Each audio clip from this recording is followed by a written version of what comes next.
Donc transformation de soi. En fait, ce désir de se transformer, ce désir de se développer,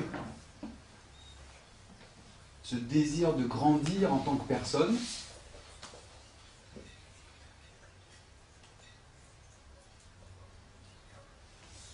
est quelque chose que chacun de nous porte en soi.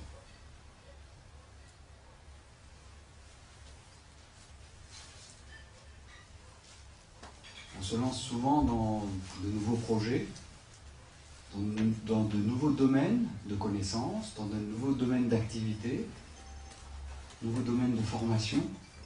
Tout ça est motivé par quoi? Dans des nouvelles relations aussi avec les gens. Motivé par un désir de changer. De changer souvent la situation dans laquelle on se trouve, ce qui est tout à fait normal. Si on est capable d'apporter un changement dans la situation dans laquelle on se trouve, il faut le faire. Mais cela provoque aussi un changement en nous. Donc ce désir de changement, de transformation est quelque chose de tout à fait naturel. Nous le portons tous en nous. Et c'est aussi une nécessité, je dirais. Sans changement qui consiste à s'adapter aux situations qui nous environnent et qui sont toujours en train de changer, sans changer nous-mêmes, vous voyez que ça va poser un problème. Alors, donc c'est aussi une nécessité. À la fois nécessité et un désir naturel. L'autre volet ou l'autre manière de voir ce changement, c'est de dire aussi que nous avons aussi parfois tendance à résister au changement.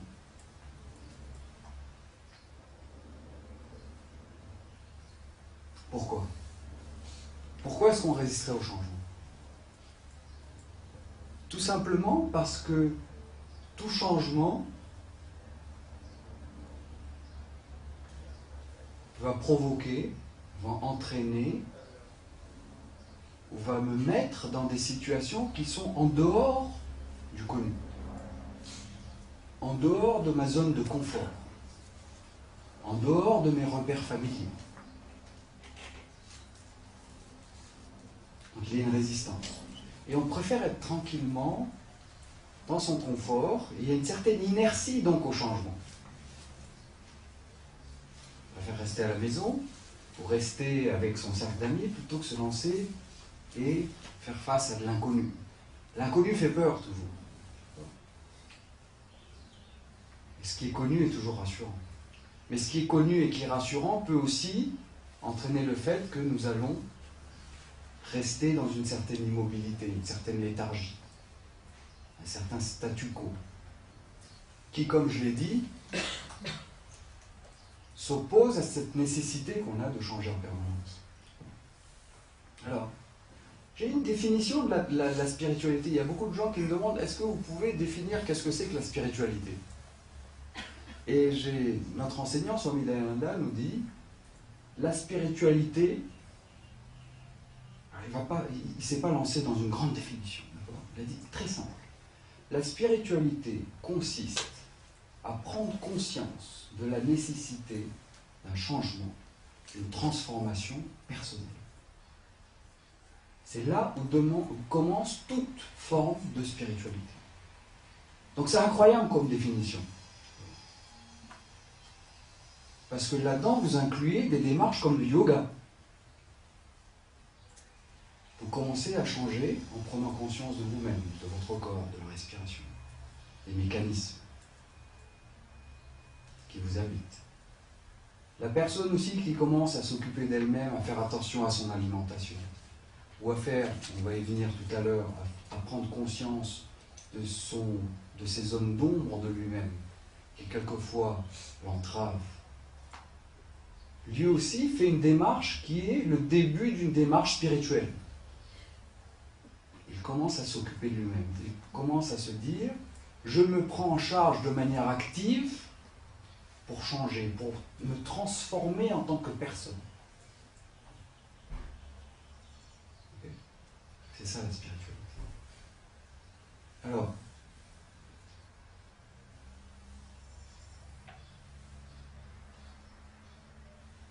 Le lien maintenant entre transformation personnelle, transformation de soi et connaissance. Quel est le lien? Ce qui se passe, c'est que de manière générale, toute transformation de soi repose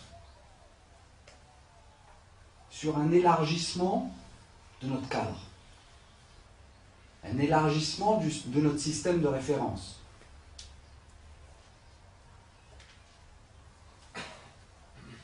Notre connaissance est élargie, ce qui provoque en nous une certaine transformation. Alors un exemple. Okay. Je vais prendre cet exemple délibérément dans le domaine de la psychologie. Et les enfants. On a tous des enfants, et on a tous eu, étant donné qu'on vit dans une société, je dirais, où les deux parents travaillent, on a quelquefois à laisser l'enfant tout seul, avec une babysitter, avec quelqu'un d'autre, un jeune enfant en bas âge. Quelle est la perception de l'enfant? Quelle est la perception de l'enfant quand il se retrouve un soir laissé tout seul et il voit ses deux parents partir, ou le matin, le soir quand ils sortent, ou le matin quand ils doivent aller travailler, et qu'il ne va pas encore à la garderie ou à la crèche, etc. Quelle est la perception de l'enfant? Vous la connaissez? C'est un drame. Le sentiment, c'est quoi? Je suis abandonné. Je suis laissé tout seul. Mes parents ne m'aiment pas. D'accord? La perception de l'enfant est « je ne suis pas digne d'être aimé, les parents ne m'aimant pas me laissent ». Perception de l'enfant. Qu'est-ce qui va se passer? Cette perception de l'enfant peut, en général ça se passe bien, plus ou moins, d'accord?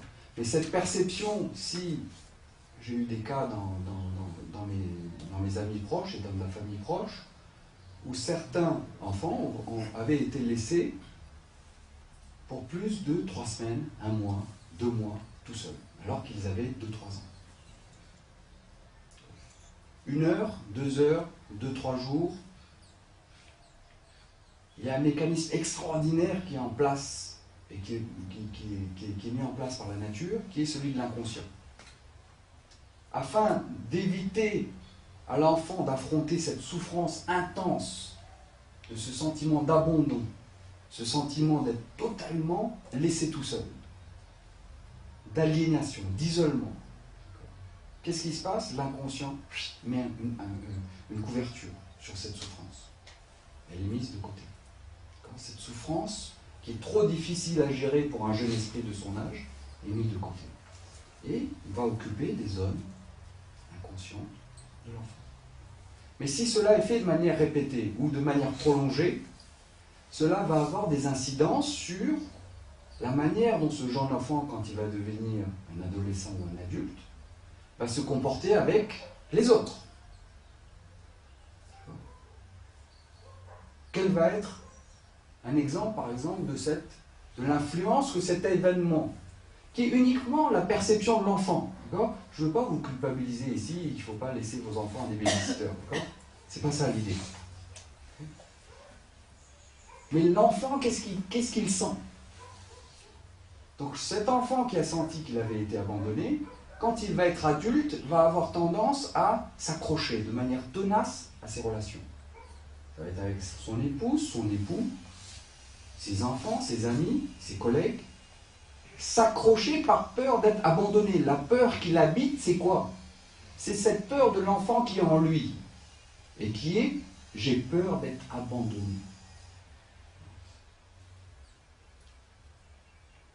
Et il va avoir une tendance peut-être aussi à contrôler. Parce que peur de l'abandon, ça veut dire, si je ne contrôle pas les relations et les gens avec qui je suis, il risque de partir et de me laisser. Alors, maintenant, ce jeune adulte qui a ses problèmes, dans ses relations avec ses collègues, avec ses amis, etc., etc. Dû à cet événement-là, de son enfance.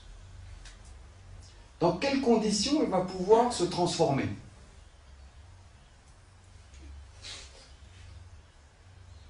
Un changement de vision, un changement de perspective. Il faut qu'il réadresse, il faut qu'il revisite, il faut qu'il revoie, ou il faut qu'il réinterprète ce qui s'est passé alors qu'il était enfant, en se disant, ça c'était la perception de l'enfant. En réalité, ce n'est pas que mes parents ne m'aiment plus ou ne m'aimaient pas. Ils avaient des obligations et ils m'ont laissé. Et pour revenir au cas de cette personne, donc, de mes amis proches, qui a été abandonnée qui a été laissée pendant 3 semaines ou 1 mois, c'était juste des obligations familiales et professionnelles qui étaient d'une certaine manière incontournables. Et l'enfant était trop jeune pour pouvoir voyager avec ses parents. Donc, revoir cet événement, revoir les choses avec une autre vision des choses. Ce qui provoquera une transformation du regard posé sur les choses. Voilà le lien dans le domaine de la psychologie entre transformation et connaissance. Maintenant, le Vedanta.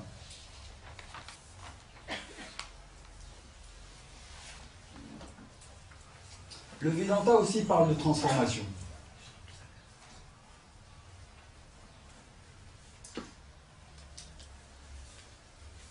Le Vedanta aussi est une voie aussi de connaissance.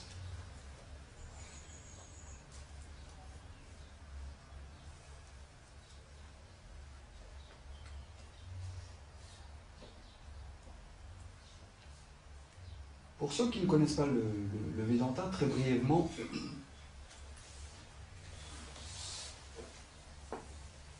une définition.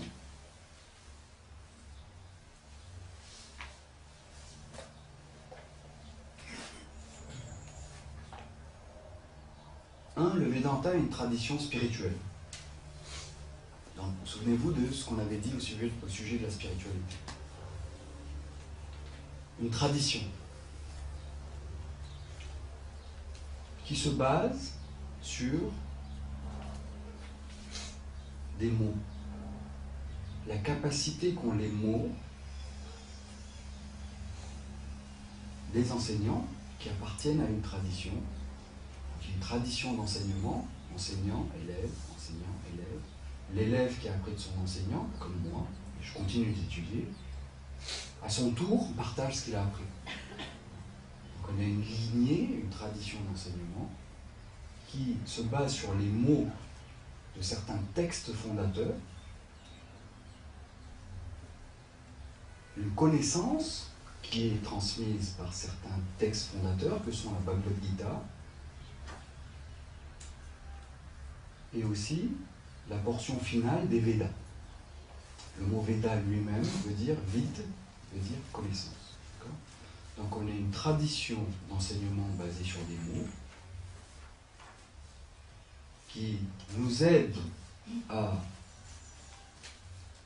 examiner la nature des choses. C'est ça le sujet de cette tradition d'enseignement de connaissance. Examiner la nature de la réalité, de nous-mêmes, de l'univers, et de la cause de l'univers, c'est bien elle. Et quelle relation avons-nous avec l'univers? Quelle relation avons-nous avec cette cause de l'univers? Ce qui pourra entraîner en nous, et à chaque fois je voudrais revenir là-dessus, ce changement de vision, cette connaissance, cette nouvelle perspective des choses, en quoi cette nouvelle perspective des choses va m'aider à me transformer, à vivre mieux ma vie. Voilà le Vedanta. Okay. Alors, le Vedanta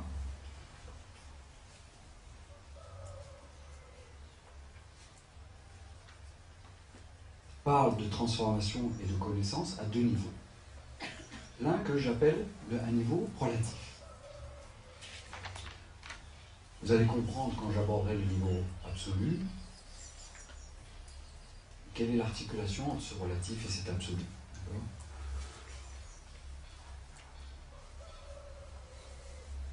Au niveau relatif, donc,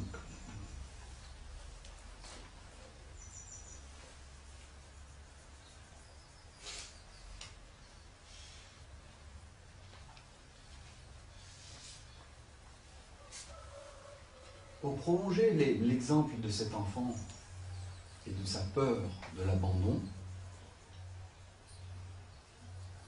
chacun de nous est habité, pas en permanence, hein.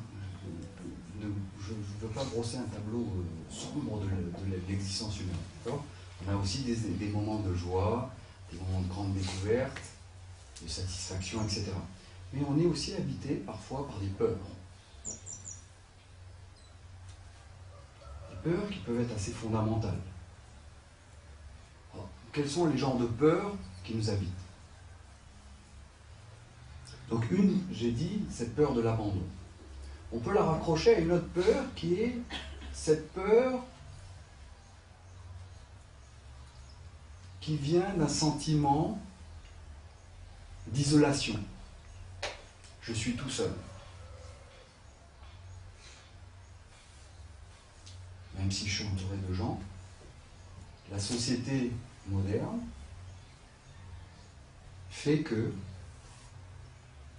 ces espaces de parole, ces espaces de chaleur, ces espaces d'échange qu'il y avait avant dans les villages, qu'il y avait avant dans ces familles élargies, sont en train de subir, je dirais, l'impact de cette globalisation, de cette modernité, de cette société qui nous impose de plus en plus de réussir. Ce culte de la performance, etc. Donc toute l'énergie que nous avons est en général dirigée vers ce travail, au niveau professionnel, ce qui est bien, d'accord? Mais se double à ça le fait que nous avons le sentiment d'être de plus en plus isolés par rapport au reste. Si vous voyez j'ai habité quelques années à Paris, 25 ans à Paris. Certains d'entre vous aussi doivent connaître la vie telle qu'elle est dans les grandes villes.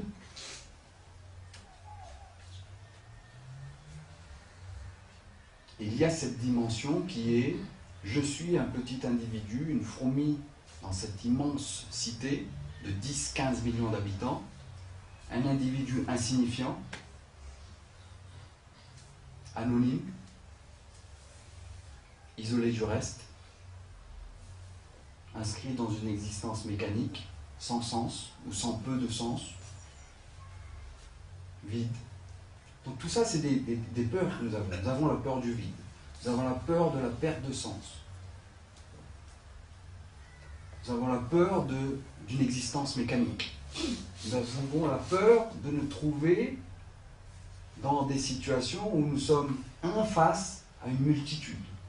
Et une multitude qui parfois peut être menaçante. Et des forces qui ne sont pas juste des gens, mais des forces financières aussi. La crise financière a un impact profond et ne fait qu'alimenter ces peurs.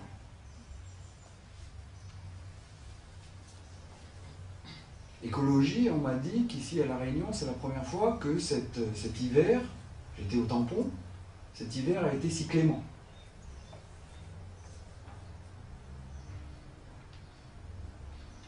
Donc crise financière, nous sommes aussi l'objet d'impact à un niveau global, et d'impact qu'on ne maîtrise pas, d'impact sur lesquels on n'a aucune prise. Alors, comment est-ce que le Vedanta peut nous aider à gérer cela, à mieux affronter ces peurs, à nous libérer de ces peurs? Quelle est la vision, quelle est la connaissance que le Vedanta peut nous donner, ces textes, qui nous aidera à vivre mieux.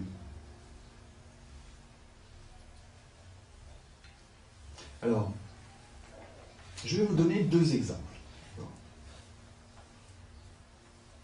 Je voudrais, sur ce niveau qui est celui de la transformation relative de la personne et des connaissances qui vont induire cette transformation relative, vous donner deux exemples. Un, et qui est celui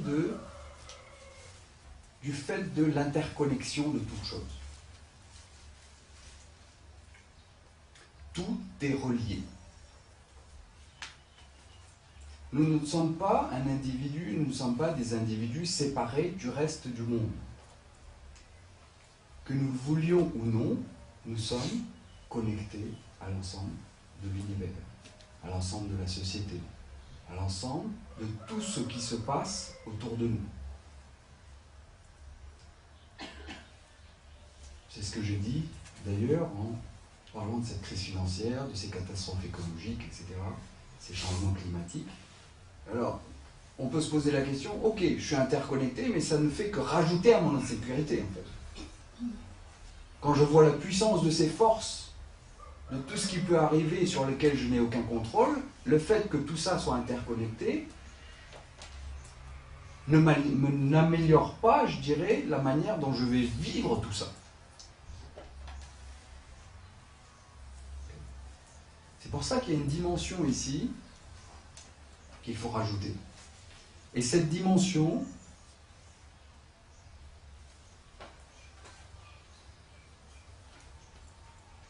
est celle de l'ordre des choses. Tout ça n'est pas chaotique, tout ça n'est pas fortuit, tout ça n'est pas désordonné. Ici même, les actions que je fais ont un impact non seulement sur ma vie ou sur mes proches, mais aussi à un niveau plus global.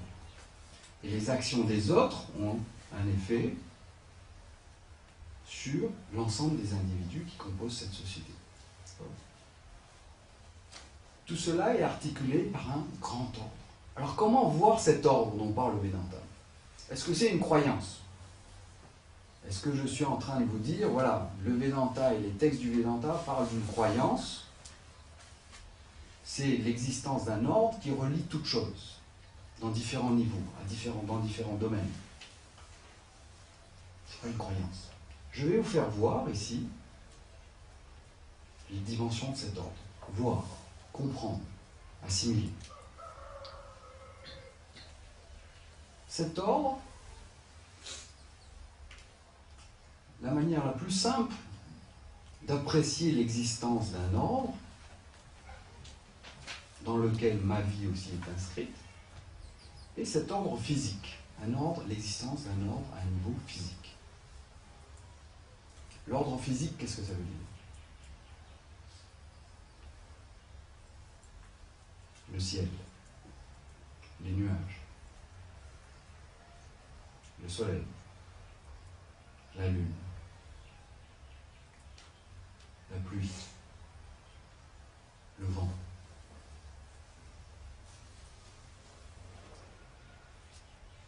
L'ensemble de ces phénomènes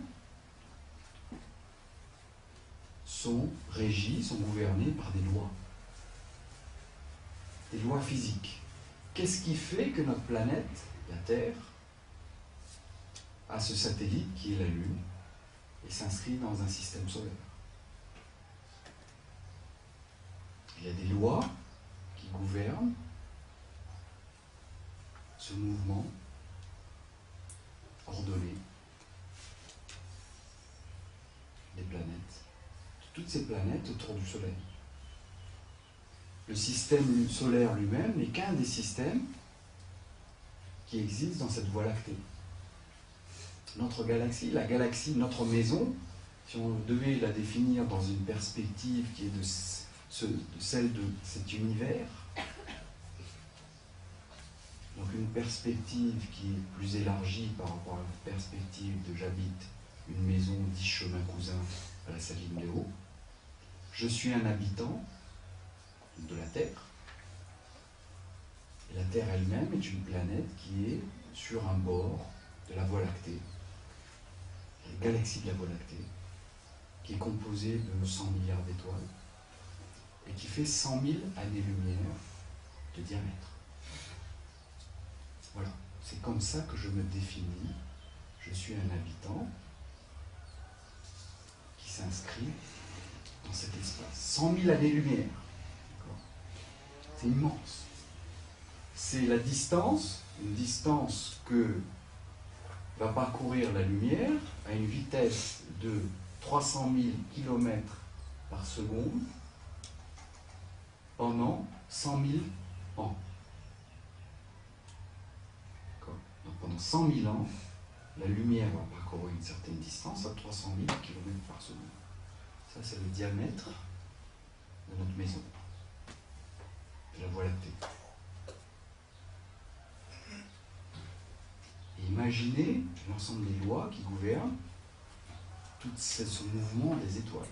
Ce mouvement est la formation de ces étoiles à neutrons, de ces pulsars, de ces neutrinos. L'émergence de ces planètes. La Terre a émergé au sein de l'univers il y a 4,5 milliards d'années. 4,5 milliards d'années, la planète Terre, nous sommes, est émergée. Suite à quoi? L'action, certaines causes à effet. Que décrit la physique? Le grand récit de l'univers, vous avez entendu parler de cette expression, le grand récit de l'univers. Donc, vous pouvez lire des ouvrages de personnes, des astrophysiciens comme Hubert Reeves. Il y a un Vietnamien qui est très bien aussi, Trinh Truan. Excusez-moi, je ne suis pas sûr de prononcer correctement, mais un astrophysicien qui est très bien, qui parle de ce grand récit de l'univers et qui nous fait vraiment voir,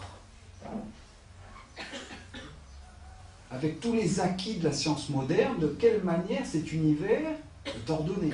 Il y a une présence d'un ordre physique. J'avais parlé du Soleil pendant l'une de mes précédentes conférences. Le Soleil qui a 8 minutes année-lumière. 8 minutes lumière, pardon. 8 minutes lumière.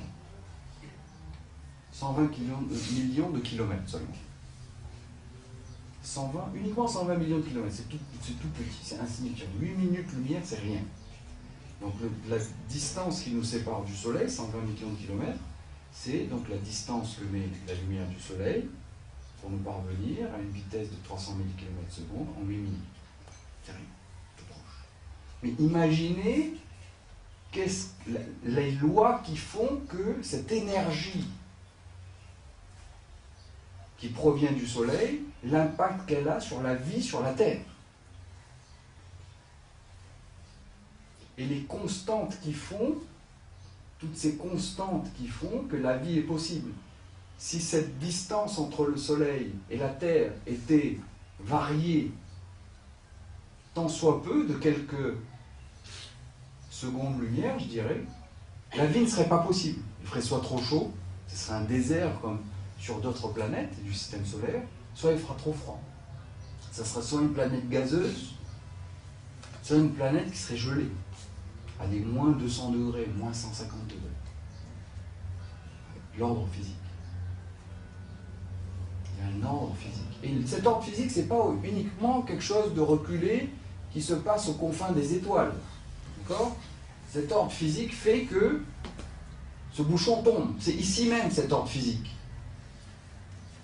C'est cette loi de gravitation qui régit le fait que mon corps a cette forme. Parce qu'il est soumis à la loi de la gravitation. Que les feuilles de ces arbres ont cette dimension et ont ce motif géométrique. C'est ça les lois physiques. Et que la girafe a un cou qui est si élevé, si haut. D'accord ? Des lois physiques, c'est pas quelque chose, c'est juste dans les étoiles, ou dans la galaxie, dans la Voie lactée, c'est aussi ici et maintenant. Quand je marche, je suis soumis à un ordre physique.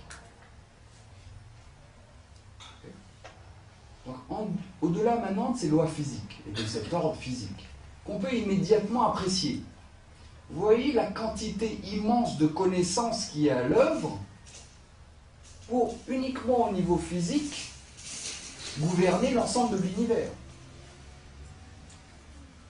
Vous voyez, pour vous rendre compte de la quantité immense d'informations, depuis 200 000 ans que nous sommes des Homo sapiens. 200 000 ans. Imaginez la quantité immense de savoir qui s'est constituée avec l'ensemble des chercheurs dans le domaine des sciences physiques et qui sont en train de regarder et essayer de comprendre ces lois physiques. Des astrophysiciens à la physique quantique, à la géologie, etc. etc. C'est ça, voilà. Tout est gouverné par un ordre physique. Il y a de la connaissance partout. Partout.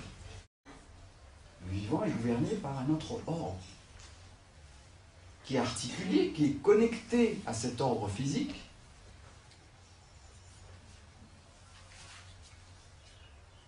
mais qui est distinct. La biologie, que ce soit la biologie végétale, que ce soit la biologie animale, au sein de la biologie humaine, au sein de la biologie humaine, la neurobiologie.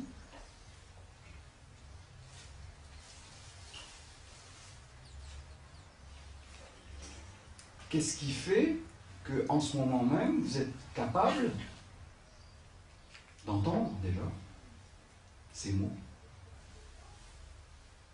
Entendre. L'audition. Vous prenez juste l'audition, c'est extraordinaire. On a du processus physique, la voix portée par des ondes qui parviennent à vos oreilles. Un signal qui est analysé par un nerf auditif qui transmet les informations au cerveau. Différentes aires cérébrales vont intervenir pour pouvoir faire sens de ce que je dis. Ce que je dis, ce ne sont que des sons. Et pourtant, il y a du sens qui se dégage, j'espère en tout cas.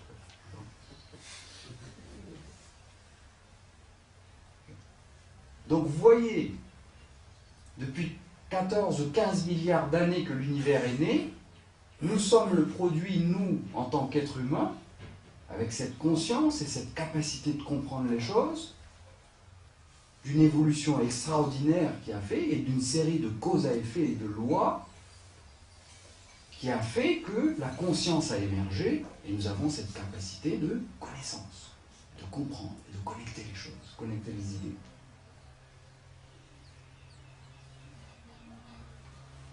Ça, c'est un ordre à l'intérieur de l'ordre biologique qui fait que je suis vivant, qui est une émergence de la vie au sein de la Terre, il y a 3,9 milliards d'années, avec la première protocellule, comme un être unicellulaire, et qui a abouti jusqu'à moi, jusqu'à nous. Ordre biologique. Et ordre, l'ordre de connaissance, cette capacité de comprendre, ça s'appelle un ordre épistémologique. En langage savant, en langage philosophique. L'ordre qui fait que je suis capable de connaître et de comprendre les choses, d'articuler des idées, de faire des raisonnements. Il y a un ordre aussi qui est un ordre à l'intérieur, justement, parce que ce qui nous préoccupe, c'est aussi l'humain. Un ordre extraordinaire qui est l'ordre psychologique. Donc je l'ai évoqué avec l'exemple de cet enfant, avec cette peur de l'abandon, ce sentiment d'avoir été abandonné et de ne pas mériter l'amour de ses parents. Et qui a ensuite déterminé la manière dont il va avoir des relations avec l'autre, avec les autres. Donc ça, c'est régi par quoi? Si vous mettez deux enfants dans la même situation, ils vont avoir le même comportement. D'attachement tenace aux gens, etc., etc. Peur d'être abandonné. Donc ça veut dire qu'il y a quoi? Il y a des invariants dont s'occupe la psychologie. Il y a des lois qui gouvernent la psychologie humaine. Il y a des lois. Plusieurs écoles psychologiques, plusieurs modèles. Et ce n'est pas la question ici. Il y a la vie émotionnelle, l'inconscient, etc., etc., la manière dont nous sentons les choses, nos peurs, notre anxiété, sont régies par des lois. Des lois à un niveau psychologique.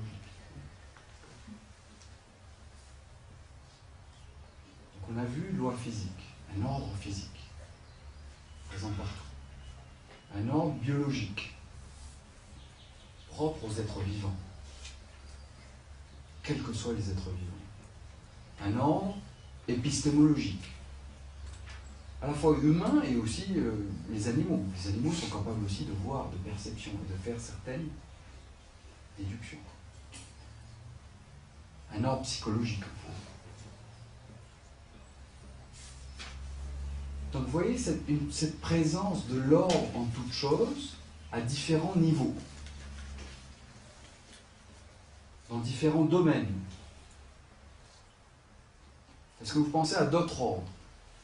Est-ce que vous pensez à d'autres ordres, des grands ordres comme ça, des domaines? Est-ce que quelqu'un a une idée d'un ordre qui ne serait pas inclus ici dans ces ordres que je viens de citer?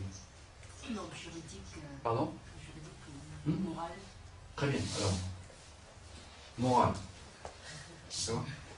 Juridique, c'est vrai qu'il y a une certaine réflexion sur la loi. Quelle est la nature de la loi? Et qu'est-ce qui doit régir les relations entre les êtres humains? On sait que les êtres humains ont une tendance à privilégier leur intérêt, qui est parfois au détriment de l'autre. Donc il y a cet système de loi qui gouverne les interactions de la cité. Et en fait, quand on regarde ces lois et la formulation de ces lois, en fait, on font écho à un ordre qui est l'ordre qu'on appelle du dharma. Qu'est-ce que c'est que le dharma? Le dharma est cette matrice de valeurs universelles, éthiques, valeurs morales, si on veut dire, qui sont communément admises et partagées par tous les êtres humains. Première chose, tout être humain, quelle que soit la civilisation à laquelle il appartient, l'ethnie, la religion, etc., et quel que soit le temps qu'il y a, que ce soit il y a 15 000 ans, ou que ce sera, si on existe encore en tant qu'espèce, dans 5 000 ans, chacun de nous sait pertinemment bien quoi? Que je ne veux pas que l'autre me fasse du mal. Je veux qu'il me traite avec considération. Je ne veux pas qu'il me mente. Je ne veux pas qu'il m'abuse. Je ne veux pas que l'autre me trompe.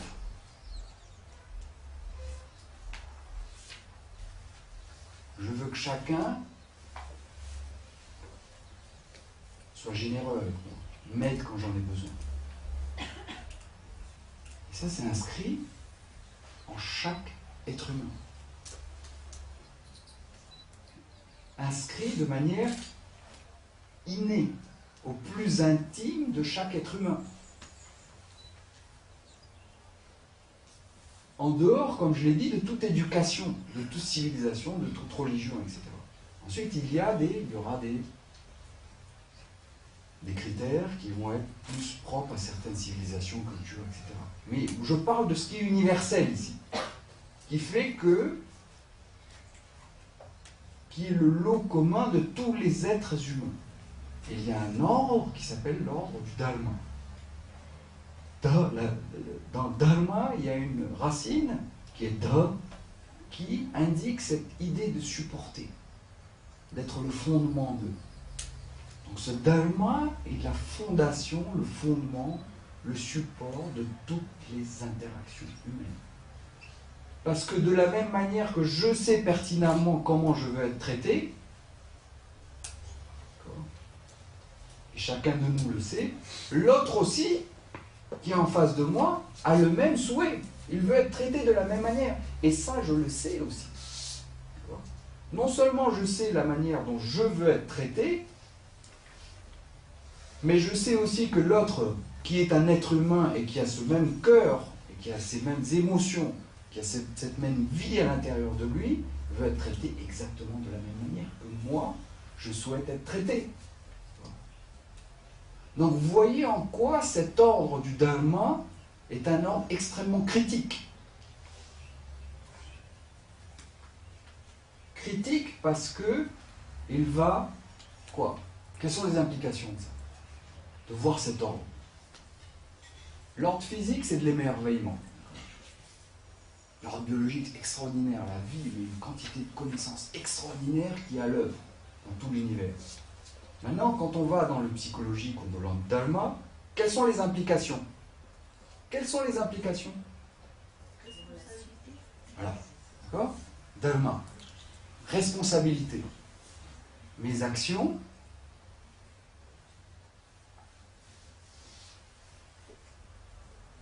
Avant toute action qui est motivée par un désir, quel qu'il soit, je le confronte à un critère qui est: est-ce que cela est en harmonie avec cet ordre qui est cet ordre Dharma?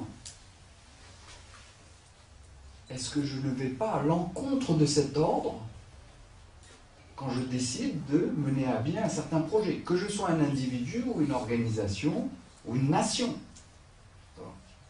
Il y a un dharma qui régit les individus et il y a aussi un dharma qui régit les entreprises. Le dharma des entreprises qui intègre des données de la connexion de toutes choses, ça va être quoi? Un dharma de responsabilité vis-à-vis de quoi? De l'environnement. Je vais faire des choix qui ne vont pas être des choix à court terme guidés par du profit immédiat, mais même si le lancement ou le développement d'un produit nouveau me coûte plus cher et me met en position difficile par rapport à la concurrence, je vais y aller parce que mon critère est celui du dharma. Je suis conscient de mes responsabilités en tant qu'acteur, en tant qu'entreprise, en tant que décideur, et de l'impact de mes actions à un niveau plus large. Responsabilité. Au-delà de la responsabilité, pour parler au plus intime, cette présence de cette... ça va être la sensibilité à l'autre. Je sais que l'autre est aussi doté d'un cœur. Et il ne veut pas être blessé. Je ne veux pas être blessé par les gens. Ahimsa, qu'on traduit par non-violence. L'autre non plus ne veut pas être blessé par moi.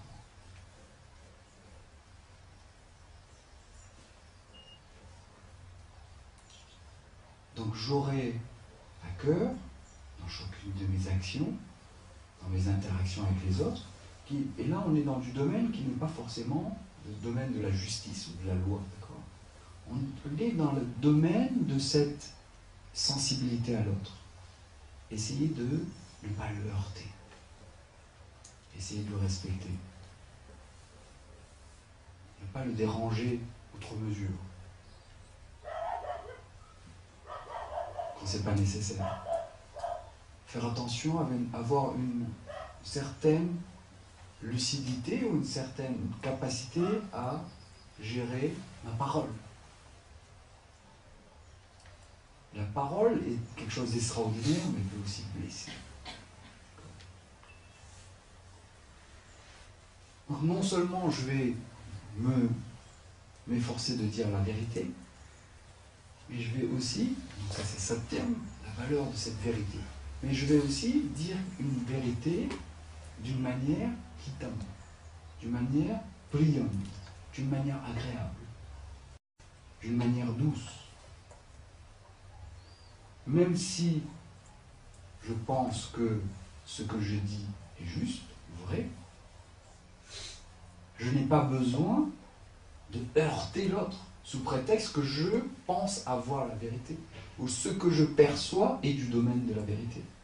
Brillant, d'une manière douce, d'une manière sucrée, d'une manière agréable.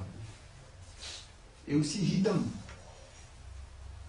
Hitam veut dire que ce soit pour le bien de l'autre. Pas juste pour mon bien, pas pour, je dirais, afficher ma supériorité ou le fait que, oh, moi je suis un homme de dharma. Non. Évitez de parler quand c'est pas nécessaire. Évitez de tenir des grands discours quand c'est pas nécessaire. Ou alors, si vraiment l'autre est ouvert à mon discours et que je vois que cela peut l'être utile, deux conditions, vous voyez, qu'il soit ouvert et réceptif, et que ça peut l'aider à changer, à ce moment-là, je peux parler. Donc vous voyez cette sensibilité qui dépend de cet ordre du Dharma.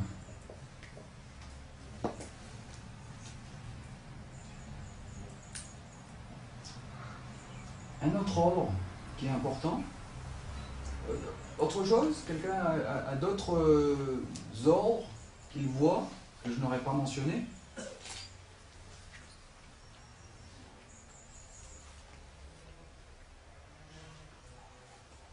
Non? L'ordre quantique. Pardon? L'ordre quantique.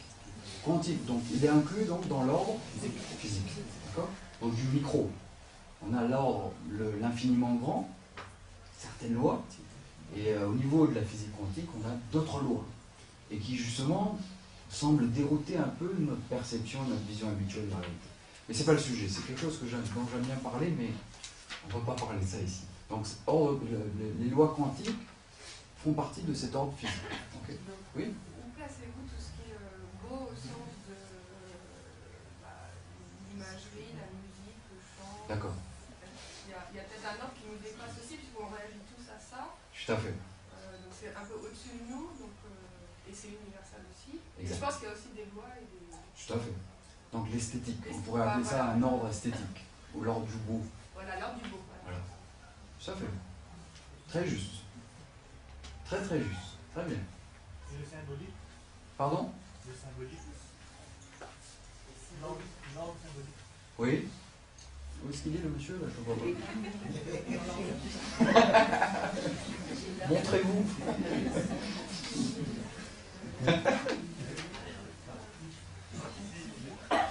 Ah d'accord. Ok. Voilà, l'ordre symbolique, vous le mettez plutôt dans l'ordre psychologique ou bien est-ce que c'est quelque chose Alors ça va être, oui, à la frontière du psychologique et de l'épistémologique. D'accord? Comment communiquer à l'aide de certains symboles, certaines réalités. D'accord? Et là, il y a une relation. Et il y a certains symboles qui sont tenus ou qui sont reconnus pour étant universels. Par exemple, le symbolisme de l'arbre ou de la montagne cosmique, qui est le centre, est quelque chose qui est partagé par toutes les civilisations, qu'on trouve dans l'arbre de Noël, des chrétiens. Mais aussi chez les chamans en Amérique du Sud, quand le chaman, le sorcier, lui, ou en Afrique j'imagine aussi, quand il veut communiquer avec le monde des esprits, etc., il emprunte soit une montagne, il va au sommet de la montagne, ou va au sommet d'un arbre. Donc c'est un motif qu'on retrouve à travers plusieurs cultures. Okay? Extraordinaire, d'accord? Donc là on est dans l'humain, et dans l'humain on a des invariants. On a aussi des différences, d'accord? Mais ces différences elles-mêmes sont régies par un ordre. C'est ça que je voudrais que vous compreniez. Il y a quelque chose qui est universel et fondamental, qui relie tout et qui sont des invariants, c'est un ordre. Et le fait même qu'il y ait des différences, que ce même symbole s'exprime de différentes manières dans différentes civilisations, et qu'il évolue dans un cadre géographique donné par emprunt à une autre culture, et que ce symbolisme de l'arbre cosmique devienne l'arbre de Noël dont on a l'habitude, et qui a intégré le christianisme, là aussi, ces échanges-là aussi sont reliés par quoi? Aussi par une chaîne de cause à effet, des lois. Oui? En fait, Oui? ma question, est-ce que l'ordre d'Alma, Oui. ça s'écrit comment déjà d'Alma? On peut l'écrire D-H-A-R-M-A. Est-ce que l'ordre d'Alma et l'ordre spirituel? Alors, j'en parlerai dans la deuxième partie. Okay? Je retiens cette question et je vais vous en parler. Pour juste vous donner un aperçu de réponse, je dirais, il y a aussi quelque chose qui est invariant en chacun de nous, qui est un désir de liberté. Un désir de liberté qui est un désir de liberté absolue. Donc je vais développer ça tout à l'heure. Et là, on peut dire que c'est du domaine du spirituel. Et ce désir de changement aussi est du domaine du spirituel. Je ferai la relation entre ces deux-là. Okay? Vous me rappelez si j'oublie. Alors, dernier ordre que je voudrais mentionner, qui est l'ordre qui relie toutes les actions. Donc on a vu que chacune de nos actions, ce que je suis actuellement, est le résultat de toutes les actions que j'ai faites depuis ma naissance.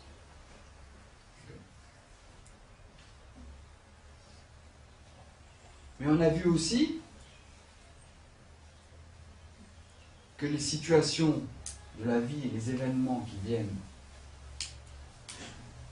me visiter, auxquels je dois faire face, ne sont pas uniquement le résultat de mes actions. On a vu que je suis relié au reste, aux autres. Et donc, il y a aussi pris en compte quoi? Les actions des autres. Donc les actions des autres, à un moment donné, accumulées à mes actions, font que il y a une situation qui se crée. Révolution industrielle, ressources a priori qu'on pensait illimitées sur la planète, charbon, pétrole, etc.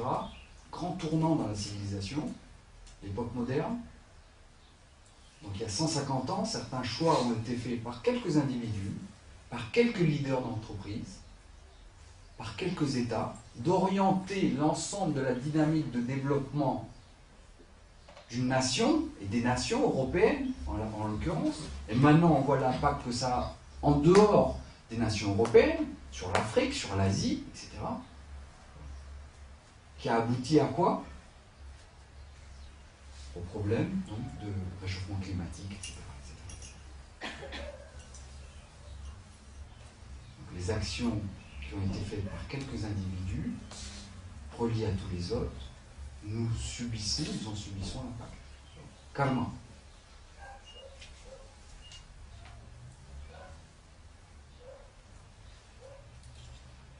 Qu'est-ce que, ici le Vedanta nous dit de plus? Il ne parle pas juste au niveau de ces résultats visibles. Il introduit une autre dimension, qui est la dimension des résultats que nous ne voyons pas immédiatement. Alors quels sont ces résultats-là? Le résultat d'une action, quand elle est en harmonie, quand elle se conforme, quand elle est gouvernée par le dharma, ces valeurs universelles, valeurs éthiques universelles, va produire un résultat qui va être un résultat visible, que chacun de nous connaît, qui est par exemple un sentiment de satisfaction. Quand vous aidez quelqu'un,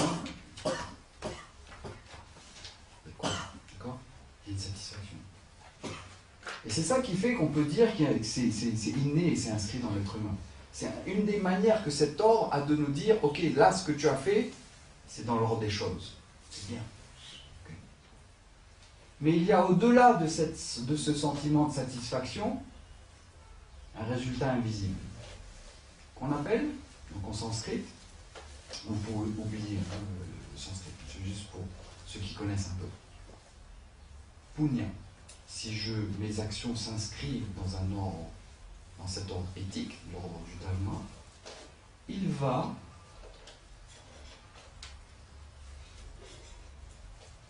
provoquer, il va entraîner des résultats à l'avenir, que ce soit le jour d'après, ou dans 5 ans, ou dans 10 ans, ou beaucoup plus tard, un résultat positif sous la forme d'une situation qui va être agréable ou plaisante. Punya. De la même manière, une action qui va être accomplie à l'encontre du dharma va entraîner une situation déplaisante à l'avenir, que ce soit demain, aujourd'hui, dans 10 ans, dans 20 ans, dans 50 ans. Pas à pas.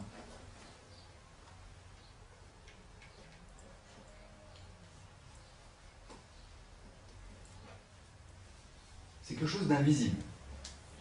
C'est quelque chose qui est invérifiable.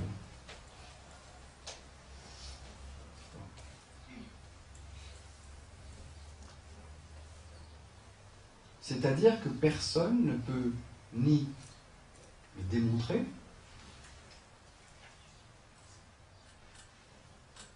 ni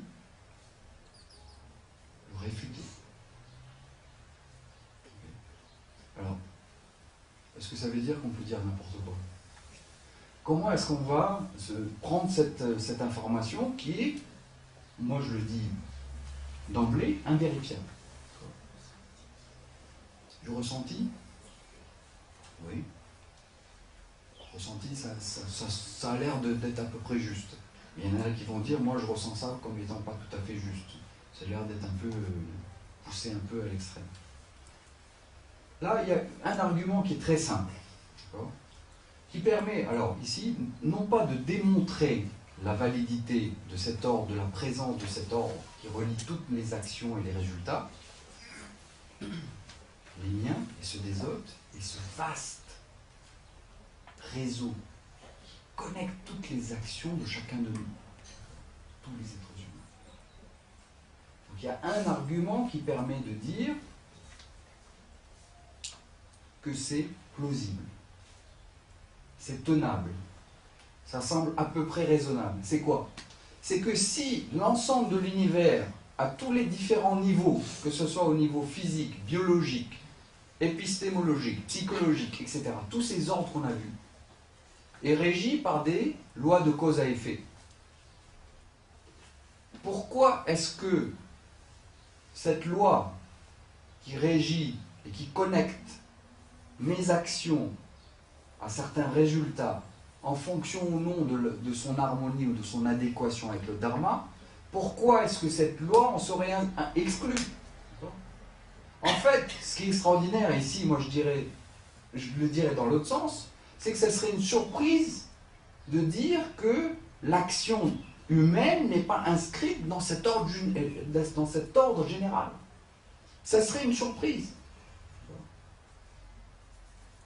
Vous voyez l'argument? Vous voyez la nature de l'argument? Et c'est juste un argument de support. Hein. Je ne démontre rien ici. C'est un argument de support. Mais quelle est l'implication de cet argument de support? Responsabilité, à nouveau. D'accord? Quelqu'un avait dit responsabilité par rapport au dharma. Dharma et karma sont connectés. L'ordre des valeurs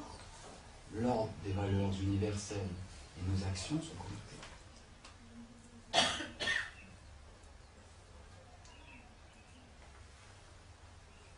Responsabilité, j'irai encore plus loin.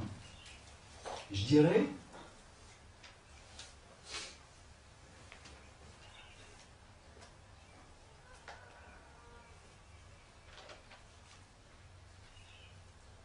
imaginez tout ce qui a été nécessaire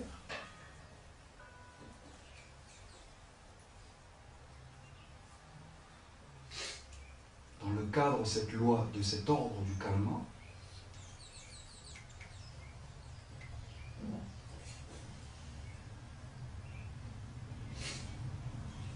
pour que ce repas que nous allons prendre après cette conférence soit ce qu'il soit. Que nous puissions partager ce repas. Qu'est-ce qui est à l'œuvre là-dedans? Toute une chaîne de travail, toute une chaîne. Alors, c'est pas juste quelques individus qui ont, ce matin, se sont levés tôt, ont coupé des légumes et ont fait la cuisine. D'accord? Il y a de la coordination. Mais au-delà de ça, qu'est-ce qu'il y a? La volonté, l'amour. Il y a de l'amour, d'accord. L'intention, ok. Ce que je veux vous montrer, c'est que vous prenez une chose, qui est ce repas. Voilà, exactement. D'accord? C'est ça que je veux ici. Tout ce que vous avez dit est juste. Mais ici, ce que je veux vous faire voir, c'est quelque chose d'autre. C'est que, si vous prenez les légumes, il y aura des légumes, je suis sûr de ça.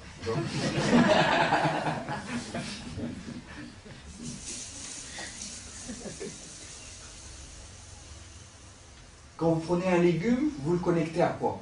Donc bien sûr des êtres humains qui ont planté ces légumes, des agriculteurs, des familles qui tirent leurs revenus de ces légumes. Bon. J'ai traversé là, du tampon jusqu'ici et j'ai vu des champs, de la canne, bien sûr beaucoup de canne, mais aussi beaucoup de petits agriculteurs avec des cultures maraîchères. Et hier, j'ai eu de la chance de manger de la salade qui a été cueillie l'après-midi même, d'accord? Et j'ai dit, mais c'est extraordinaire, quoi. Donc il y a des gens qui consacrent leur vie à ça. Qui plantent. Alors les planteurs eux-mêmes, ces agriculteurs, dépendent de quoi? Dépendent du climat, dépendent des saisons, de la pluie, des nuages. Donc là, vous ramenez tout l'ordre physique, d'accord? Vous allez ramener là tout l'ordre physique. Ça veut dire l'émergence de la Terre et de la vie et la formation de la planète Terre au sein de l'univers, d'accord? Vous allez ramener tout ça, tout ce que j'ai raconté, vous pouvez le ramener ici, dans ce légume, dans ce bread. Maintenant, c'est pas fini, on a toute la chaîne donc de distribution. Ce petit agriculteur qui va le vendre soit dans des coopératives, ou va le vendre dans des supermarchés. Donc on a une chaîne économique. Chaîne économique veut dire société. Veut dire quoi? Fiscalité. Veut dire impôt. Donc vous ramenez là tous les percepteurs d'impôts, toute l'administration de la région, etc., les députés. J'ai pris juste un bread. Hein. Alors maintenant, pour que le camion puisse circuler, pour livrer ces breads, il faut quoi? Une infrastructure aussi. Bon, une infrastructure générale, pareil, des routes. Donc vous voyez, bon, je vais arrêter là, mais vous voyez que la manière, donc, au sein de cet ordre du karma, tout est relié, mais ici, l'accent est mis sur un élément essentiel de cette relation que j'ai avec tout le reste de l'univers, c'est que tout contribue, et il y a un nombre de facteurs incroyables qui contribuent à moi faire que je sois ce que je suis. J'ai pris l'alimentation, mais on pourrait multiplier les exemples. Donc ici, la démarche et la transformation qui va émerger de cette vision, c'est quoi?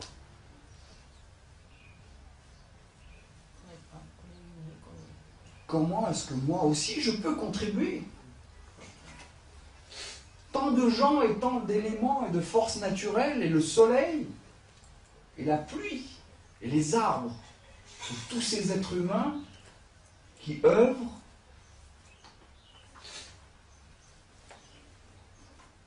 de manière interconnectée pour que moi je puisse grandir, que je puisse agir.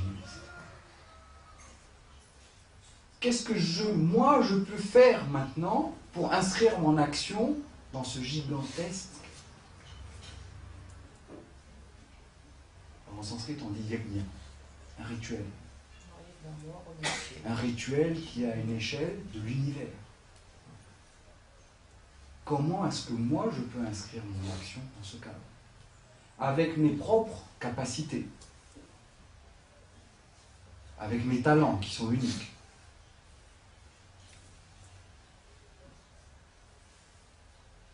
Avec mes ressources. Je n'ai pas besoin d'avoir... Il y a des fondations, il y a des milliardaires indiens qui lancent des fondations qui sont énormes, comme Bill Gates. C'est milliards et de milliards, d'accord, de dollars. Mais je n'ai pas besoin d'avoir autant de ressources pour inscrire mes actions dans ce cercle immense, dans ce gigantesque, dans cette offrande, comme une offrande dans un rituel. Mais dont l'autel est à l'échelle de l'univers. On est en train de parler d'un autel à l'échelle de l'univers, où chacun des êtres, chacune des forces, que ce soit le soleil, la nuit, la pluie, la nuit et le jour aussi, offrent leur contribution au bon fonctionnement de l'ensemble. Moi, où je suis, avec mon éducation, ma zone d'influence, je peux aussi le faire. Et c'est cela qui va déterminer et qui va donner du sens à ma vie.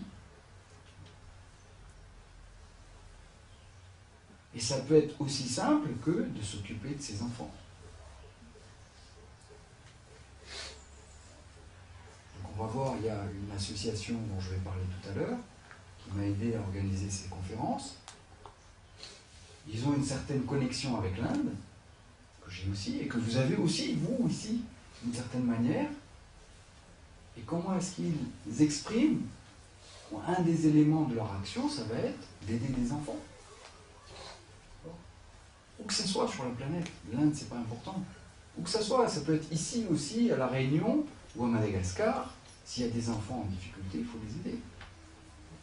Faire ce que vous pouvez. Choisissez un domaine. Donnez votre temps. Donnez de votre temps, un peu de votre temps. Jusqu'à ce que ça commence à faire un tout petit peu mal. Se dire, hé, là, je donne de moi. Facile de donner juste en passant. Quand ça commence un tout petit peu à vous dire, ah, là, j'ai donné quelque chose de moi. Et là, vous aurez une satisfaction d'avoir contribué. Je ne suis pas juste ni un spectateur passif,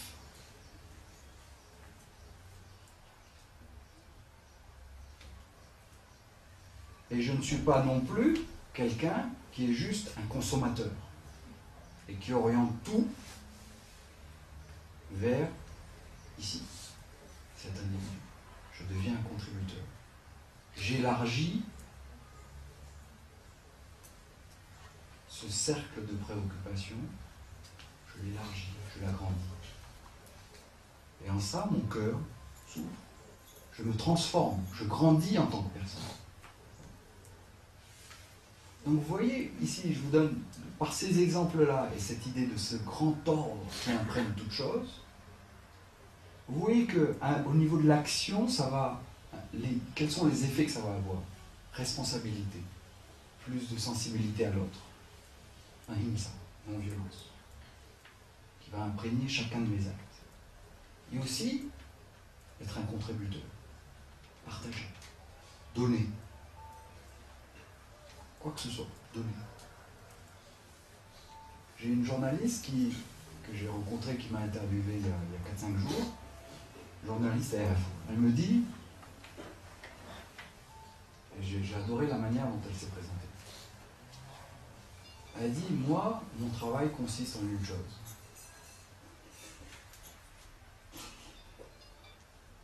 Je suis un pont. Je suis une zone de connexion entre des individus et des événements et d'autres individus. Journaliste à la télé et qui fait des reportages. C'est comme ça qu'elle voit son travail. Vous voyez, juste un changement, un élargissement du cadre.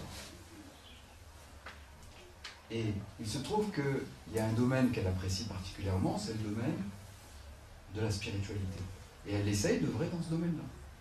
Et ça la fait grandir parce qu'elle rencontre plein de gens dans ce domaine, mais elle partage aussi. Vous voyez ? Donc à chacun de nous de trouver qu'est-ce qu'on peut faire. Et on peut tous faire quelque chose. Donc, responsabilité, contribution. Et je dirais surtout, avant tout, il y a une chose qui est importante, qui est quand on voit ce grand ordre qui régit toute chose, et qu'on a le sentiment d'appartenir à un tout, de ne plus être isolé, de ne pas être séparé, de ne pas être coupé, de ne pas être tout seul, abandonné. Qu'est-ce qui se passe? Qu'est-ce qui se passe? Il y a de la joie, il y a de la légèreté, il y a de l'émerveillement. À juste regarder la brise qui souffle dans les arbres. C'est ça. Savoir s'éveiller à la présence de l'ordre dans ma vie. De plus en plus, faire que ma vie intègre cette relation que j'ai autour. Et toutes ces situations qui viennent à moi, tous ces événements auxquels je dois faire face. Avant, j'avais à faire face. Je les vois comme autant d'événements dans une dynamique extraordinaire et globale. Alors qu'est-ce qui se passe? Je sais que tout ça est pris en charge, ces événements et ces situations, ces rencontres que je vais faire, sont pris en charge et gouvernés par une loi, par un ordre quelque chose. Ce qui vient à moi, je l'accueille avec quel état d'esprit? Est-ce que j'essaye de lui résister? Ou de l'éviter? Ou de le combattre? J'ai parlé de ninja il y a à une de mes conférences. Est-ce que ma posture est celle du ninja? Ou celle de dire, je vois ici un grand ordre. Je vois que tout est à sa place. Tout est à sa place. Chaque relation, chaque événement qui vient, même s'il est déplaisant, ça va produire en moi, bien sûr, de l'inconfort. Ça peut produire de la tristesse, ça peut être des événements douloureux, des pertes d'êtres chers, des pertes financières. Mais tout ça est inscrit dans un certain ordre des choses. Et je fais partie de cet ordre. Alors vous allez me dire, oui, mais c'est du fatalisme tout ça. Vedanta, c'est exactement l'idée que j'avais de la philosophie indienne et de la spiritualité indienne. Ces gens-là sont fatalistes. Alors, est-ce que c'est du fatalisme? Pourquoi? Pourquoi? C'est aller dans les courants. Alors, c'est aller dans... Ok. Aller dans le flow, dans le sens du flow. Mais plus fondamentalement, c'est quoi? Comme je vous l'ai dit, tout ça repose sur un postulat qui est quoi? Je fais le choix de mes actions. Et mon domaine de compétence est celui de mes actions. Je fais des choix. En permanence, je dois prendre des décisions. Que dois-je faire? Que dois-je faire? Que dois-je faire? À chaque fois des situations, la vie ne peut être vue d'une certaine manière que comme une série de décisions que nous avons à prendre. Chaque fois des décisions. Nous sommes des acteurs. D'accord? Donc c'est là où le Vedanta est extraordinaire. On a parlé de responsabilité, on a parlé de contribution. On n'est pas en train de parler de fatalisme, on est en train de parler d'un ordre des choses, un vaste réseau dans différents domaines, mais qui inclut le fait que, dans cet ordre des choses, et inclut le fait que je suis un être qui a cette capacité de désirer et d'agir, et de choisir. Oui?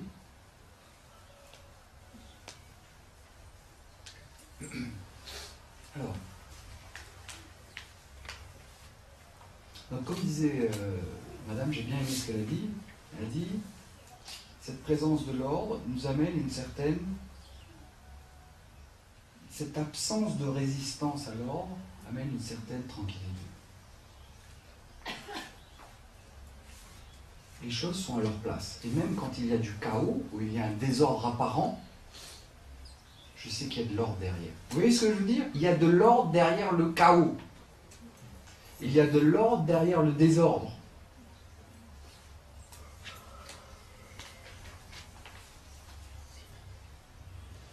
Et ce sont des choses sur lesquelles je n'ai pas prise. Où est ma zone de responsabilité? Il y a certaines choses que je peux changer. Et à ce moment-là, dans ces domaines-là, j'appliquerai tous les efforts, j'accumulerai les informations qui sont nécessaires pour prendre des décisions les plus informées possibles et agir. Mais au-delà de ça, le résultat de l'action ne m'appartient plus. Il est pris en charge par cet ordre. Donc vous voyez la légèreté que cela va induire.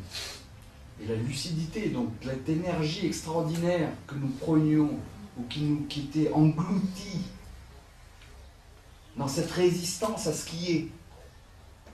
Et cette résistance à l'ordre des choses va être libérée d'autant plus, pourquoi? Et va être investie dans l'action. Ok? Et dans une action qui va être lucide. Une action qui va être objective. Une action qui va être éclairée par dharma, par ahimsa, par la contribution. Okay. Alors, transformation relative. Je passe du ninja, pour faire court, à avec cette nouvelle vision, ce changement de perspective, je passe de la posture du ninja à un être responsable, actif, dynamique, qui n'a pas besoin de partir de la société, de se détacher du monde matériel, au cœur même du matériel, soi-disant matériel. Ce matériel est emprunt à tous les niveaux de cet ordre dont je vois la présence. En posture du ninja, une personne éveillée à la réalité, lucide, active. Est-ce là tout? J'ai dit, il y a un deuxième volet.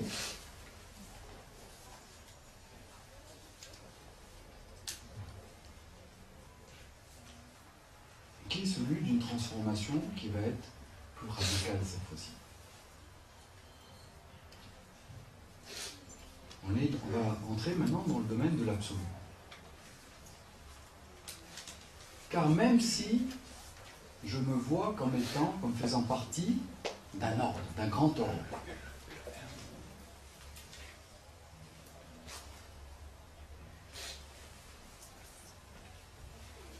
malgré tout,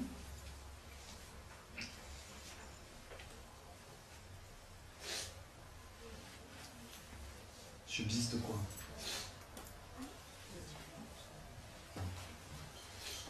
La différence. La limitation aussi. Je reste tout de même limité.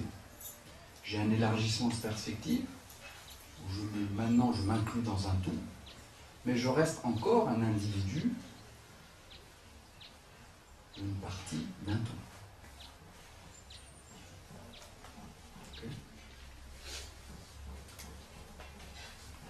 Le Vedanta ici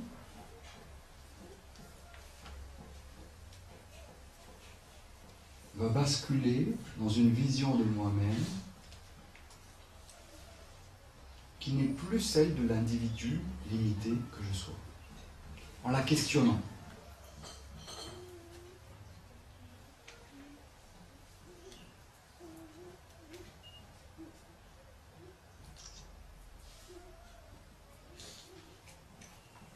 En disant, si la réalité de toi-même est que tu es cet être limité, cet être confiné dans l'espace et dans le temps et qui a une biographie, qui est né le 10 novembre 1958 et qui va mourir après 100 ans, disons.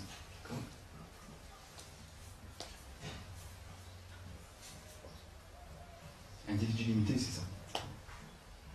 La finitude. La temporalité. Je suis mortel et je suis sujet à une alternance de joie et de peine.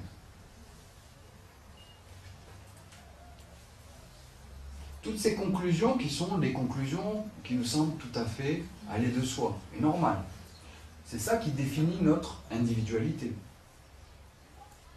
C'est comme ça que l'ensemble des philosophies, l'ensemble de la société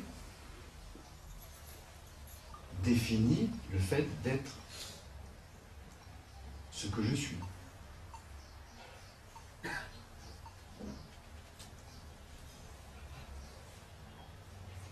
Le Vedanta dit que vous n'êtes pas juste cet individu limité.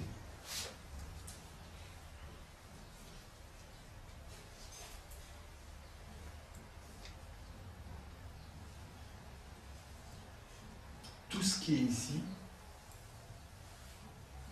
est vous. D'accord ? Alors vous voyez le basculement complet encore de perspective. Donc, du ninja, on est passé à la partie qui fait partie du tout. Et maintenant on dit, tu es le tout.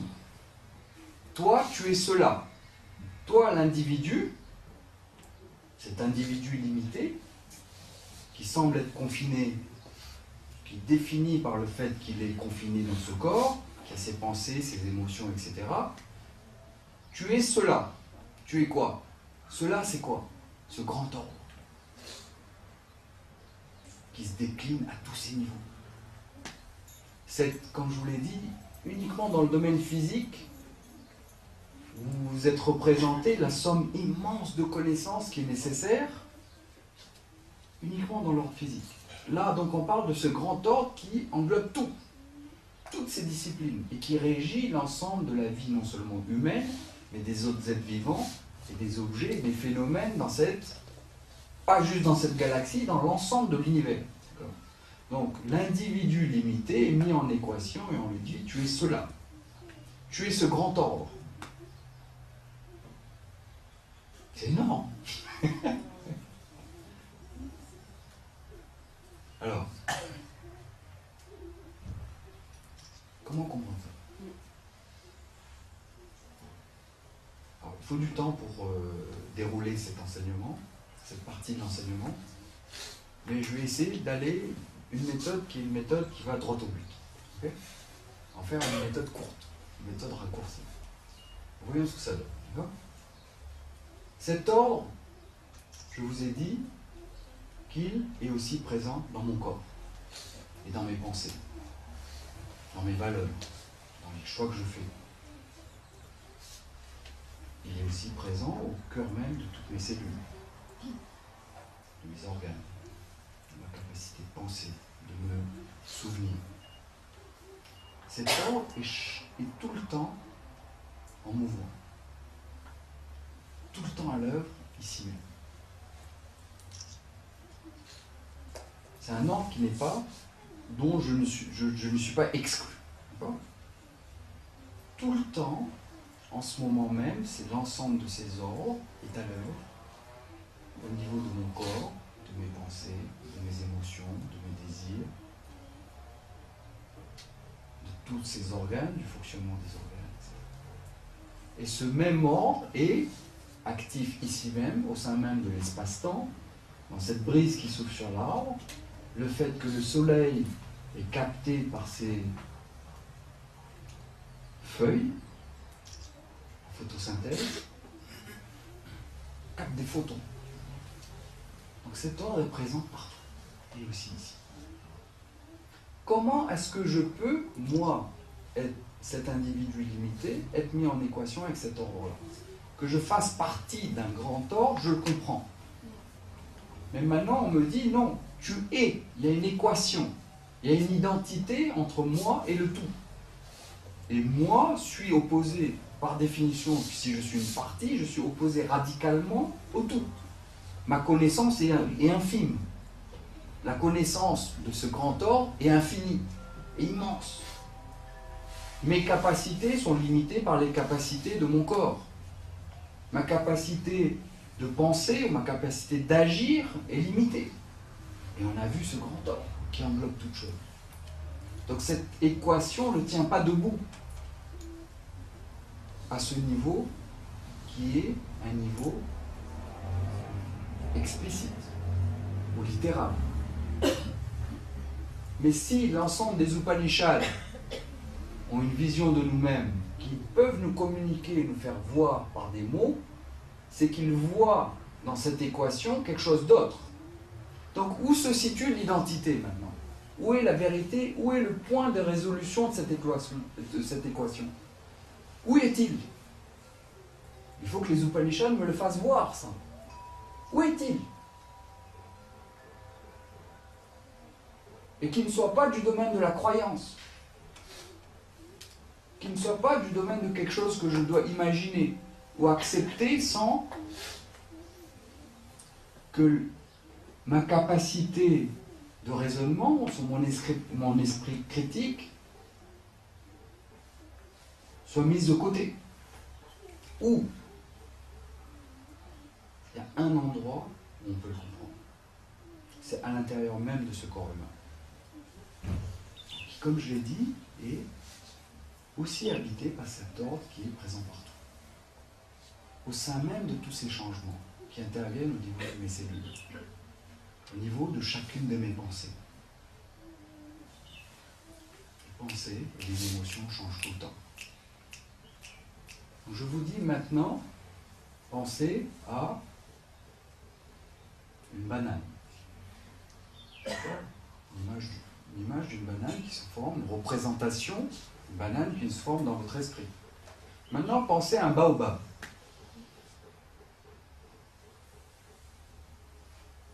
D'accord ? Maintenant, pensez à un Jacques. C'est marrant, il y a beaucoup de fruits. Pensez maintenant au soleil. Alors qu'est-ce qui se passe? Les pensées changent. Et la pensée du baobab est remplacée par la pensée du soleil, qui est remplacée par la pensée de la pomme, qui est remplacée par la pensée du micro, de l'eau. D'accord? Ces pensées vont et viennent. De la même manière, il y a des flux constants au niveau de mes cellules. Tout change en permanence. Les émotions de la même manière. Le matin, je peux être dans une humeur difficile, je dirais. Et ensuite, parce que j'ai vu quelqu'un que j'aimais bien, être beaucoup plus joyeux. Les émotions aussi changent. Mais au travers de tous ces changements qui sont régulés, qui sont ordonnés par cet ordre qui est présent ici même, ces changements sont pris en charge par ces lois. Et il y a une chose qui demeure invariable. Est-ce que vous voyez ça? C'est quelque chose que vous pouvez voir, apprécier, ici même.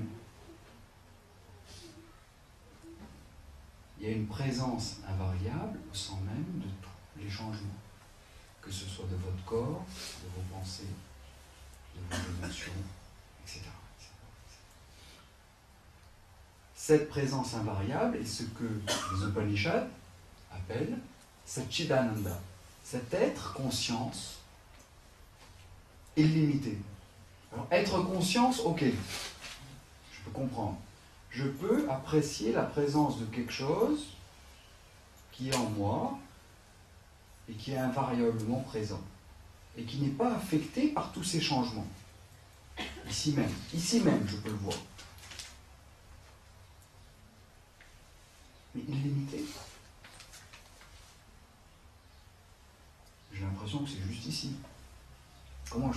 Est-ce que cela est illimité? Non, ça se passe ici. Il y a une présence invariable de cet être conscience, mais uniquement ici. Non. Pourquoi?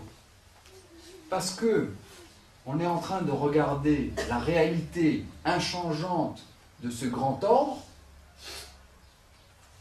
d'un certain point de vue. On l'a vu du côté ou du point de vue de ce corps et de ses pensées. Si la réalité de ce grand ordre, la nature essentielle de ce grand ordre qui est en changement constant, je peux l'apprécier, la comprendre ici même comme une présence invariable, où est la limite de cet être conscience? Est-ce qu'il est limité par ici? On a vu que l'ensemble de ces feuilles, de ces arbres, de la terre, de l'espace, du temps, du soleil, aussi est pénétré par ce grand ordre. Et la réalité que j'ai pu apprécier ici, dans ce corps et dans ces pensées, est la même qui est la réalité de ces phénomènes qui sont en dehors de ce point de vue de ce corps. Est-ce que vous voyez ça? Est-ce que vous voyez ici la logique? Non? Je n'arrive pas à comprendre. C'est un peu comme la notion de l'infini qu'on a dans notre tête, c'est ça? C'est le fait d'intégrer cette notion dans notre esprit qui fait qu'on peut être assimilé à l'infini, ou c'est autre chose? Je n'arrive pas. Non, c'est quelque chose qu'on peut comprendre et voir. D'accord? Prenons une analogie qui est une analogie classique. Je voulais un peu changer d'analogie. C'est pour ça que j'ai essayé cette version-là. Maintenant, prenons une analogie plus facile. Peut-être que je vais parvenir à vous faire comprendre de quoi je parle. L'individu dont je parlais, dites-vous que c'est une vague. Okay? Le tout dont je parlais, l'individu qui fait partie du tout, c'est l'océan. La vague est au sein de l'océan. Okay? Donc, il y avait une vague qui était dans une posture de ninja et qui pensait être submergée par des plus grandes vagues et qui avait peur, etc. De là, on est passé, avec cette vision et ce changement à un niveau relatif, cette nouvelle vision, cette connaissance qui a amené une transformation au niveau relatif, a une prise de conscience de cette vague, comme quoi elle faisait partie de l'océan. Cet océan, d'accord, d'où elle a émergé, par lequel elle est soutenue, par lequel elle vit, et en qui elle va retourner. L'individu qui émerge, vous en tant qu'être humain, moi en tant qu'être humain, je suis né, j'ai émergé au sein de ce grand ordre.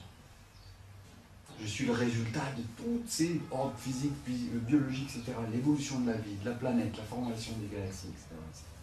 L'émergence de la conscience. Donc je suis moi, le résultat, et j'ai émergé, et je suis maintenu, et je retourne. Donc je suis maintenu, alors même que ici je suis en train de parler, ce qui me maintient, c'est cette présence de cet ordre. Partout en changement, à différents niveaux. Du micro, du quantique, qui habite le cœur de mes cellules, au macro, chimie, etc., biologie. Alors, si j'examine la réalité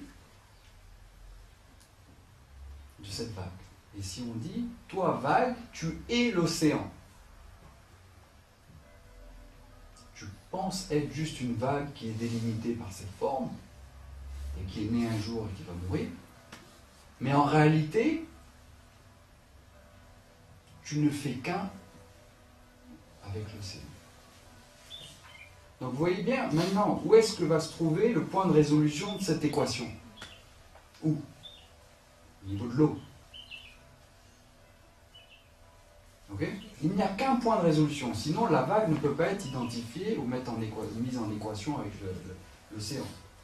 La réalité de la vague, donc là je parlais de la réalité de cet individu, qui est en fait juste, je suis moi en tant qu'individu, et vous, cet individu et vous ici, vous êtes qu'une manifestation de ce grand ordre, de cette connaissance et de ce pouvoir extraordinaire qui se manifeste à travers cet individu, avec ses qualités, cet autre-là, d'accord? Donc, si je regarde la réalité, la nature essentielle de cette vague, de cet individu, et ce qui est ici, je trouve l'eau, cette conscience, cet être conscience. Maintenant, cet être conscience ou cette eau que je peux apprécier et voir quand j'examine la réalité de la vague de l'individu, cette eau, pardon, cette conscience, a-t-elle une limite? Est-ce que l'eau est limitée par le fait d'être une vague? Absolument. D'accord? Juste une forme. Absolument. Exactement. D'accord? Cette eau est limitée. Et c'est cela que je suis. C'est cela que vous êtes. Puisque c'est aussi la réalité de l'océan, vous avez tous compris. Et c'est aussi la réalité de ce grand ordre, de cet ordre physique, biologique, etc. Tous ces changements constants. Et une chose qui est invariable au sein de tous ces changements, et qui est et être, et qui se manifeste sous toutes ses formes. D'accord? Donc ça, c'est la vision qui est cette connaissance que peut nous révéler ou nous transmettre les Upanishads, qui est cette connaissance à un niveau absolu.